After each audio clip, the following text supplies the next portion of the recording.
नमस्कार। कल हमने चर्चा किया था स्मरण भक्ति के बारे में, जो कि भक्त प्रहलाद द्वारा प्रतिपादित है। 9 प्रकार की भक्ति: श्रवण, कीर्तन, स्मरण, पाद सेवन, अर्चनम, वंदनम, दास्यम, सख्यम, आत्मनिवेदनम। जैसा कि प्रतिपादित किया गया था कल, उसमें स्मरण भक्ति पे हम लोगों ने चर्चा किया था।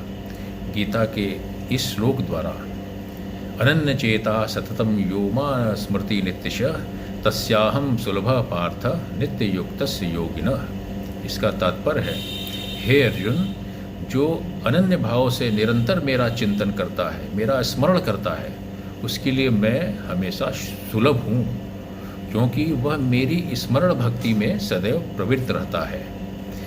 इसमें गीता का 8वें अध्याय का 7वें श्लोक में भी भगवान ने स्मरण भक्ति को महत्व दिया है और कहा है, तस्मात् सर्वकालेषु माम अनुस्मर युद्ध च मयि अर्पित मनोबुद्धि माम एव मैष्यसि असंशयः।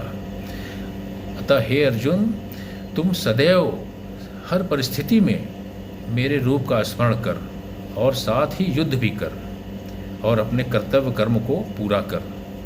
तो युद्ध से तात्पर्य यह है कि हम लोग जो भी कार्य करते हैं, चाहे वो सर्विस का हो, चाहे बिजनेस का हो, चाहे सामाजिक कार्य हो, चाहे राजनीतिक कार्य हो, उसमें हम जो भी कार्य करें उसमें स्मरण करते रहें निरंतर भगवान का, तो वह स्मरण भक्ति के रूप में भगवान उसको स्वीकार करते हैं।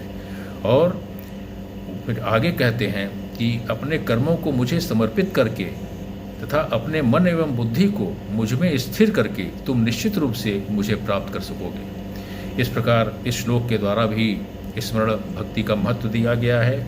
और अध्याय 8 के 5वें श्लोक में भी स्मरण भक्ति का महत्व देते हुए भगवान ने कहा है, अंतकाले च मामेव स्मरण मुक्ता कलेवरम यह प्रयाति स मद्भावम याति नास्त्यत्र संशयः। इसका तात्पर्य है कि जीवन के अंत में जो केवल मेरा स्मरण करते हुए शरीर का त्याग करता है, वह तुरंत मेरे स्वभाव को प्राप्त करता है। इसमें रंच मात्र का भी संदेह नहीं है। इसमें भगवान ने कहा है कि अंतमति सो गति। ये भी कहा गया है कि अंत में जैसा मति होती है, वह इसी प्रकार से जीव का जो है गमन होता है। इस प्रकार से अंत में भी हम लोग अपने साधना के द्वारा इतना परिपक्व कर लें कि भगवान का चिंतन करते हुए शरीर का त्याग हो, तो हमें परम गति की प्राप्ति होगी। इस प्रकार स्मरण भक्ति का महत्व दिया गया है। धन्यवाद।